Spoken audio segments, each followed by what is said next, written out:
Hello guys, আমার সমস্ত কৃষক বন্ধুরা সবাইকে আমন্ত্রণ আমার ইউটিউব চ্যানেলে।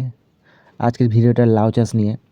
লাউ চাষ খুব সহজ চাষ, এতে খুব লাভ হয় যদি আপনারা ভালো মতো জমি তৈরিতে সারটা দেন।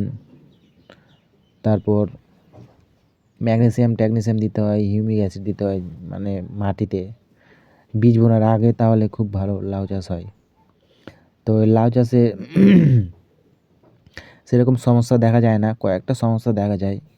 রেড বিটেল মানে পোকাগুলো একটু পাতা টাতা খায়, আর সেরকম ছত্রাক টত্রাক খুব কমই ধরে। তো শুরু করা যাক আজকের লাউ চাষের ভিডিওটা।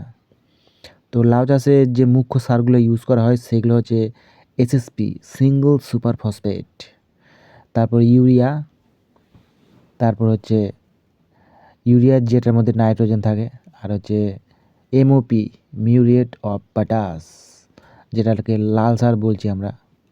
এই কটা সারই দিলেই হয়ে যায়।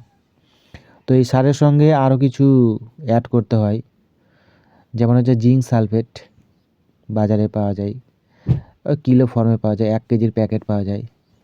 জিঙ্ক সালফেট 2 কেজি দেবেন, ম্যাগনেসিয়াম সালফেট 1 কেজি দেবেন, হিউমিক অ্যাসিড দেবেন 2 কেজি। এই হিউমিক অ্যাসিডটা দিলে কি হয়, হিউমিক অ্যাসিড দিলে মানে গাছের শিকড় বৃদ্ধি হবে, বেশি শিকড় গজাবে, আর যত বেশি শিকড় গজাবে তত সে মাটি থেকে সার, জল, এই সমস্ত উপাদানগুলোকে শিকড়ের মাধ্যমে টানতে পারবে, আর বেশি ফুল ফল হবে, গাছটা বেশি বৃদ্ধি হবে। সেই জন্য হিউমিক অ্যাসিডটা দেওয়া হয়। তো এই গেল সার ব্যবস্থাপনা।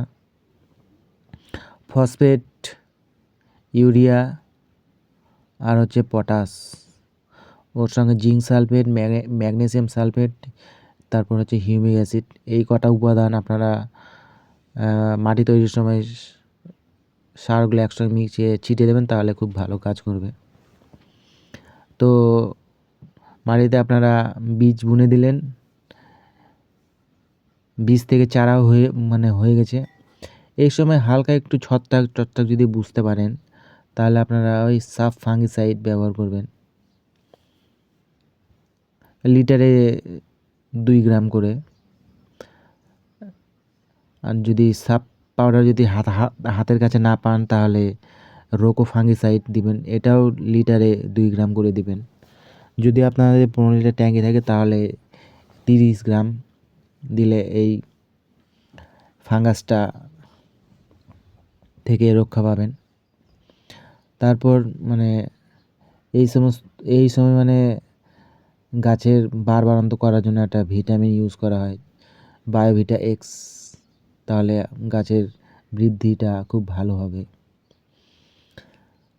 তারপর যদি আপনাদের মাটিতে যদি সারটা যদি আপনারা সেরকম না দেন, তাহলে মানে উপর থেকে সার দেওয়ার জন্য যেগুলো ওয়াটার সলিউবল এনপিকে 19-19-19, যার মধ্যে নাইট্রোজেন 19 ভাগ, পটাশ 19 ভাগ, আর ফসফরাস 19 ভাগ থাকে।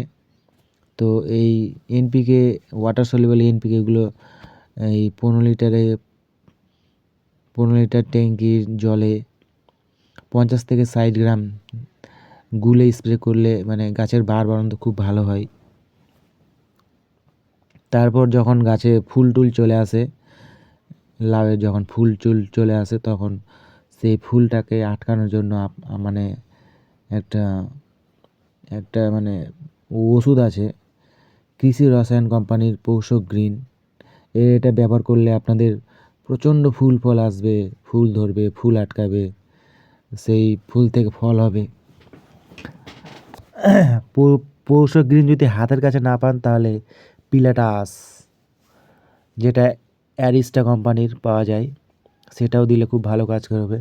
ডোজ 25 ml 15 লিটারের জন্য। তারপর যদি মানে পাতায় ফুল ফলে যদি রেড পাম্পকিন, রেড বিটল, এই সমস্ত পোকাগুলোকে দেখা যায়, এরা খুব পাতা খায়, ফলের খুব ক্ষতি করে। তা এদের মারার জন্য আপনারা একতারা ব্যবহার করবেন 5 গ্রাম করে, 15 লিটারের ট্যাঙ্কের জন্য 5 গ্রাম। ওর সঙ্গে এজেন্ট প্লাস, যার মধ্যে কম্পোজিশন হচ্ছে ল্যামডা সাইহ্যালোথ্রিন 5% ইসি ফর্মে আছে। এজেন্ট প্লাস এর ডোজ হচ্ছে 15 লিটার ট্যাঙ্কিতে 20 ml। বাস এই একতারা আর এজেন্ট প্লাস ইউজ করলে এই সমস্ত পোকামাকড়গুলো থেকে রক্ষা পাওয়া যাবে আর ফসলের খুব উন্নতি হবে। বাস এই ছিল আজকের ছোট্ট লাউ চাষের ভিডিও। এই আমার কথা মতো অনুযায়ী কাজ করলে আপনাদের প্রচুর লাউ ধরবে। আর তো গাইস, আজকের ভিডিওটা এতটাই।